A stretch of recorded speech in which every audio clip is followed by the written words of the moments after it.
बिस्मिल्लाहिर्रहमानिर्रहीम। अस्सलाम वालेकुम नाज़रीन, मैं हूं बशर शहजाद और आप देख रहे हैं मेरा फेसबुक पेज और यूट्यूब चैनल। नाज़रीन, इस्लामाबाद के अंदर जो वाक़या पेश आया, इंतहाई अफसोसनाक वाक़या पेश आया, उसकी जो पोस्टमार्टम रिपोर्ट है वो आ चुकी है। किस किस जगह के ऊपर लड़की के जिस्म के ऊपर जो है तशद्दुद किया गया है ये बताया गया है। जो इनिशियल रिपोर्ट है वो आ चुकी है। और दूसरे नंबर के ऊपर जब पुलिस ने इस दरिंदे को, इस घटिया इंसान को गिरफ़्तार किया तो ये क्या कर रहा था ये भी आपके साथ शेयर करेंगे। और इसकी जो वालदा है यानी कि अयाज़ अमीर साहब की जो वाइफ है वो उस वक्त अगर घर में मौजूद थी तो पिछली वीडियो में मैंने आपको बताया था कि उनकी वालदा ने कॉल किए, लेकिन अब जो इतलात मौसूल हो रही हैं वो ये हैं कि एनी शाहिद ने दूसरे फार्म हाउस का जो मुलाजिम था उसने पुलिस को बताया है। नंबर 3 पे बात करेंगे कि कहा जा रहा था कि ये वाक़या जो है रात के 10-11 बजे जो है ये पेश आया है, लेकिन अब जो मालूमात आ रही है कि जुम्मा के दिन 10 से 11 बजे सुबह का टाइम था जब ये वाक़या पेश आया।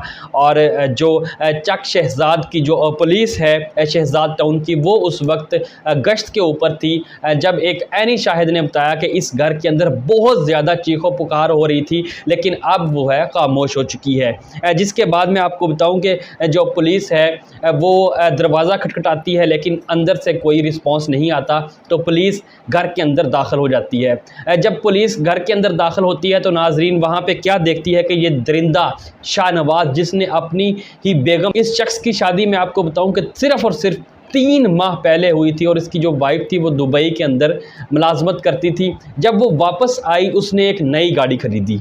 अब नई गाड़ी ख़रीदने का मकसद ये था कि वो पाकिस्तान के अंदर रहना चाह रही थी और यहाँ पे अपना कोई कारोबार या बिज़नेस सेट करना चाह रही थी। मैं आपको बताऊं कि बड़ी वेल नोन ये लेडी थी और कैनेडियन जो शहरियत है वो भी इसके पास थी। इसके 2 जो भाई हैं वो भी कनाडा के अंदर, पूरी फैमिली वहाँ पे मौजूद है। और बेसिकली इसका जो ताल्लुक़ है वो चकवाल से है और आपको पता होगा अयाज़ अमीर साहब का भी ताल्लुक़ जो है वो चकवाल से ही है। तो मैं आपको बताऊं कि ये जो शाहनवाज दरिंदा है आज से तकरीबन 3 माह पहले इन्होंने रब्ता किया, ऑनलाइन मोहब्बत हुई इनको और कहा जा रहा है कि फ़ेसबुक के ज़रिए, मैसेंजर के ज़रिए रब्ता किया गया या इंस्टाग्राम के ज़रिए, इनमें से किसी एक ऐप के ज़रिए रब्ता किया गया।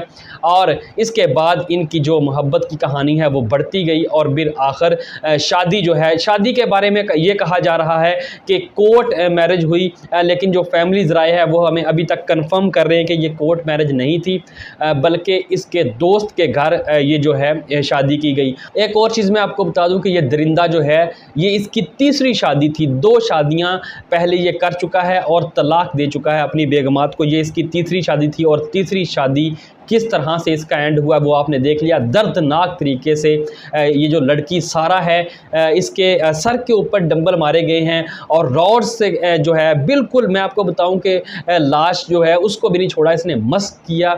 और जब पुलिस वहां पे पहुंची है तो पुलिस की जानब से कहना था कि ये उस वक्त बिल्कुल अपने होशो हवास के अंदर मौजूद था और बल्कि ये अपना जो फ़र्श है उसको धो रहा था, खून के जो धब्बे हैं उनको साफ़ कर रहा था, क्योंकि जो वहाँ पे सोफ़े पड़े थे उन्होंने बताया कि हर जगह जो खून था वहाँ पे मौजूद था। और हमने पुलिस की जानब से ये कहना था कि हमने पहली दफ़ा ऐसा वाक़या देखा है इस्लामाबाद के अंदर कि किस तरह से उस लड़की को बेदर्दी के साथ कत्ल किया गया है। ना सिर्फ कत्ल किया गया है बल्कि मैं आपको बताऊं कि उसको बरहना किया गया है। लड़की को बरहना करके ये शख्स जो है वहाँ पे बाथरूम के अंदर लेके जाता है, वहाँ पे टब जो होता है उसके अंदर पानी के अंदर छोड़ देता है उस लड़की को और जिसकी वजह से उस लड़की की मौत वाक़या होती है। लेकिन अभी तक कंफर्म ये नहीं हो सका कि क्या डिंबल मारने से, रॉड मारने से लड़की की मौत हुई है या फिर जो पानी छोड़ा गया है उस लड़की को उसमें डालने के बाद। कहा जा रहा था कि जब लड़की को डिंबल मारे तो वो बेहोश हो चुकी थी,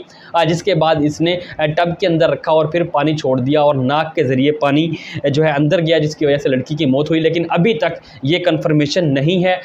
इसके साथ साथ एक और जो चीज़ सामने आई है कि लड़की अपना दिफा भी करती रही है और बड़ा लड़की ने जो है अपनी तरफ से दिफा किया है इसके, क्योंकि जो शाहनवाज है इसके हाथों के ऊपर नाखून के जो ज़ख़म भी मौजूद है, तो लड़की ने कोशिश की कि किसी तरह से वो इसका मुकाबला कर सके, लेकिन मर्द था और इसने अपनी मर्दानगी यहाँ पे दिखाई है। लेकिन मैं आपको बताऊँ कि रियासत को चाहिए कि इस वक्त वो वो इस केस को टेस्ट केस बनाए और इस जो दरिंदा है, ज़ाहिर जाफ़र जैसा ये दरिंदा है, और इसको कैफ़रे किरदार तक पहुँचाए जितना जल्दी पॉसिबल हो सकता है। तो नाज़रीन, एक और चीज़ मैं आपको बता दूं कि वालदा का किरदार जो है इसमें बड़ा मशकूक नज़र आ रहा है, क्योंकि मैं आपको बताऊं कि जो अब तक की जो हमारे पास मालूमात पहुंच रही है वो बाहर दूसरे फार्म हाउस, और फार्म हाउस का मैं आपको बता दूं कि 35 से 40 केनाल के ऊपर मुश्तमिल ये फार्म हाउस है। उसमें अगर वालदा भी रह रही है तो वालदा ने पुलिस को आगाह क्यों नहीं किया? बड़ा एक सवालिया निशान है। अगर वो ज़ईफ़ुल उम्र भी है तो उनको आवाज़ें अगर सुन रही थी या उन्होंने कोशिश की तो पुलिस को कम से कम आगाह क्यों नहीं किया? बड़ा सवालिया निशान है। इसमें उनकी वालदा को भी इन्वेस्टिगेट किया जा सकता है, क्योंकि जो ऐनी शाहिद है दूसरा जो फार्म हाउस था, और बहुत दूर तक मैं आपको बताऊं कि फार्म हाउस होते हैं, जैसे मैंने आपको बताया कि 35 केनाल के ऊपर मुश्तमिल ये फार्म हाउस है, तो इसकी आवाज़ अगर बाहर तक जा रही तो अंदर तो ज़ाहिर बात है जितने मुलाजमीन थे उनको भी मालूम था, लेकिन उनकी जानब से ये मालूमात पुलिस को फ्राहम नहीं की गई। अब उनको भी इन्वेस्टिगेशन में लेना चाहिए। और जैसे नूर मुकद्दम का केस था, उन्होंने फैसिलिटेट का जो किरदार अदा किया था, जो मुलाजमीन थे वहाँ पे, और जो सिक्योरिटी जो प्राइवेट सिक्योरिटी प्रोवाइड करते हैं उनको बुलाया था, और उनके वालिदैन को जो है बुलाया गया था वहाँ पे। नूर मुकद्दम का आपको केस याद होगा उस वक्त। तो यहाँ पे अयाज अमीर ने जो सीनियर सहाफ़ी हैं दुनिया न्यूज़ के ऊपर अपना प्रोग्राम भी करते हैं, एक बड़ी अच्छी लाइन ली है कि वो इसके ऊपर अब तक असरअंदाज नहीं हो रहे। पुलिस के साथ भी वो मुकम्मल ताउन कर रहे हैं जिस हद तक की ज़रूरत है, और पुलिस की जानब से कहा गया है कि उनको वहाँ से, एक तो जब इसको गिरफ़्तार किया गया तो ये नशे की हालत में मौजूद नहीं था, और पुलिस की जानब से कहा गया कि हमने जो कत्ल के आला कत्ल था वो भी बरामद कर लिया है। डिम्बल या जो वहाँ पे रॉड थे एक्सरसाइज करने के लिए, जिम करने के लिए, वो हमने अपने पास ले लिए हैं। इसके साथ साथ जो नमूने थे वहाँ पे फ्रांसिक जो टीम थी उसने भी कहा है कि हमने अपना जितने भी नमूने हैं वो फ्रांसिक के लिए भेज दिए गए। बच्ची को बरहना हालत में वहाँ से उठाया गया, कपड़े उसके दूसरे बेडरूम के अंदर मौजूद थे। इसके साथ साथ जो पोस्टमार्टम इनिशियल रिपोर्ट आई है उसमें यह बताया गया है कि सर, माथे और बाजुओं पर लड़की के ज़ख्म मौजूद थे, और अब जो है जो लेडी डॉक्टर है वहाँ पे इसने पोस्टमार्टम किया इस लड़की का, और पॉली क्लिनिक जो हॉस्पिटल है उसके सर्द खाने में लड़की की जो लाश है वो इस वक्त मौजूद है, और जो कैनेडियन एम्बेसी है उनके साथ रब्ता किया जा रहा है कि इनके जो वालिदैन हैं, ये भाई वहाँ पे मौजूद हैं, उनको आगाह किया जा सके। और पुलिस की जानब से एक और बात का कहना था कि अगर जो इनके वालिदैन या भाई हैं अगर वो मुद्दई बनते हैं तो ठीक है, अदरवाइज़ जो रियासत है वो इसको टेकअप करेगी इस केस को। और एक और चीज़ मैं आपको यहाँ पे बता दूं कि आज जो है इस दरिंदे को अदालत के अंदर पेश किया जाएगा और जिस्मानी रिमांड जो है आज लिया जाएगा। उसके बाद मज़ीद इससे जो पूछगछ होगी वो भी आपके साथ तफसील के साथ बयान करेंगे, लेकिन अब तक की जो मालूमात थी वो मैंने आपके साथ शेयर की है। जैसे ही कोई नई अपडेट आएगी वो भी आपके साथ शेयर करेंगे। तो चैनल को आपने ज़रूर सब्सक्राइब कर लेना है। वीडियो पसंद आए तो लाइक करें, शेयर करें। अपनी राय का इजहार जो है आप कमेंट सेक्शन के अंदर कर सकते हैं। अब तक के लिए इतना ही। अपना अपने दोस्तों का ख्याल रखिएगा। मुझे इजाज़त दीजिए। अल्लाह हाफिज़।